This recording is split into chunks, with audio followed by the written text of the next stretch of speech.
So the question is, can trust be rebuilt? Yes. With brutal honesty, with sincere communication, with transparency, with going to seek help and getting therapy, with deciding that you want your marriage to work, with being sincerely honest and willingness to forgive genuinely. Forgiveness is a journey. It won't happen at once. It's gradual. But you know that thing that we say that let's give this person the benefit of doubt and then you begin to build. Trust can be rebuilt. It is very possible. And what is the core of this conversation? That trust in marriage can be rebuilt. We can work on it. And I want you to have that at the forefront of your heart, that it can be fixed. Your marriage can be fixed. Your marriage as the construction of a mansion. You start with foundation, you keep building. So the goal should be, let us look this way, let us make it work and do all that we can. Let us communicate and remember the things that you think about end up being the things that you do and the things that you become. So your mind is the seat of power of your well-being. Whatever you fill your mind with is what you receive. And sometimes these steps can even be subconscious.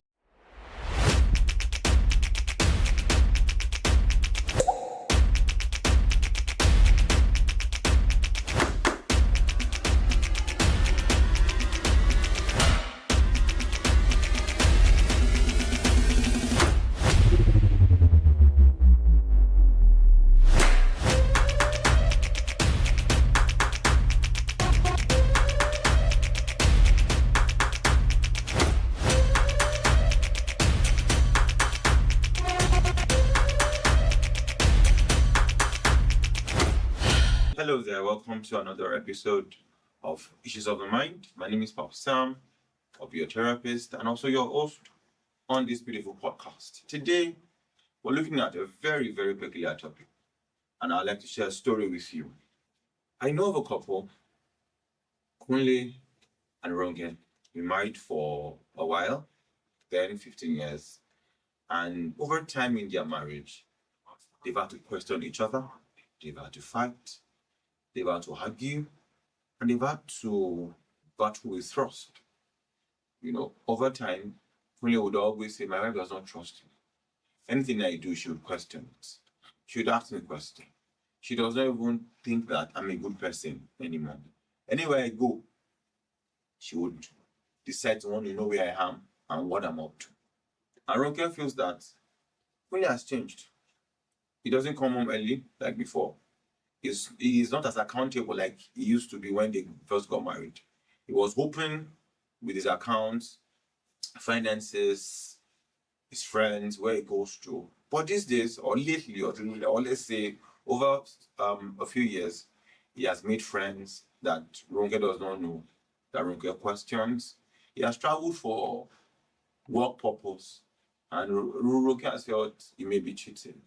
You know, he has made some transactions that are not clear, that she sees the debit from their joint account and she doesn't know what to classify those things are. And because of all those transactions, pictures, videos, started writing dates of argument, how they fight, she kept what I'll call a journal of vengeance. That she's keeping that on the right time. Like they say, she can pull out charts, pull out evidences, and she was storing evidence because she discussed with a friend. And the friend says, keep every evidence that you can know. Men cannot be trusted. And Kunle on his own part too is troubled and distraught about the same issue. And he also starts to keep a record because he has heard of men being taken to court and everything would be stripped off them. So he needed to have records. He thought he needed to have records so that he has evidences too. Voice recordings, video recordings. So whenever he's home and Roke is ranting, he would record on his phone audios, videos as much as he can. And over time, their marriage disintegrated. Before somebody told Roke, I think people may need to see a therapist or get help or try to begin to resolve these issues. So what are the things that make marriages break down? Trust. Why should we sleep with one eye open in our marriage? Why should we manage trust issues? These are things that we'll be looking at in our conversation today. And, I want you to open your heart and see that your marriage can still work. For every marriage, we desire emotional safety. We want to know that we are safe with our partner. Emotionally, we can trust them, we can be vulnerable, We can have open heart conversations, We can trust that all that they do is good. We even want to sleep with our eyes closed, two of them. We want to be rest assured that everything is fine. So, a big question: why do couples keep evidence? Like I said earlier in the story, so that they can pull them out on the day that they need them, so that they can win the battle, or they can prove that their partner has been doing something wrong, so that they can show the world that of a truth they have real evidences of what their partner does, and so that they can save themselves too. They'll say keep yourself safe, keep all these evidences and all of that. That's why couples keep evidences in marriage, just because trust is gradually corroding and they don't trust each other again as much. Sleeping with one eye open is it's something that couples across board experience when trust is diminishing in their relationship, because they want to be sure that they are safe, they want to be sure that their future is safe. Especially when they have children, they want to change account details, keep their funds safe, take steps that makes them secured in that marriage. And sometimes these steps can even be subconscious. Just start thinking, what should I start doing? Before you know it, pick your phone, your financial app, start saving somewhere else. You create a new account somewhere. Say you are just, backing up for rainy days and what have you.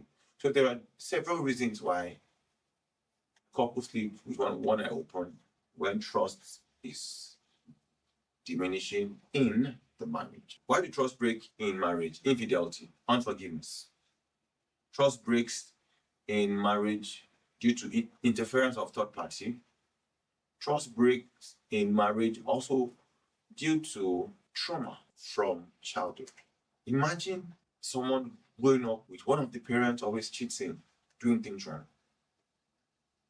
Supposedly when they get married, they would assume that their partner would also cheat. Remember that phrase, all men are what? Because it has become an experience that people have had over time, and they've assumed that everybody would. So it happens over time. There are so many reasons why trust breaks again. When the couple may have been waiting for a long time to have children, and they seem to be fine, and they've heard stories of partners doing strange things. Financial misappropriation too can break trust. So let's say your partner buys something too expensive you don't feel they should buy. But you begin to think that maybe you should keep your funds safe, you don't trust them anymore. I said earlier about unforgiveness. It means that when something has gone wrong, it takes time for us to forgive and heal and move on. If it will become an habit. The person keeps doing it.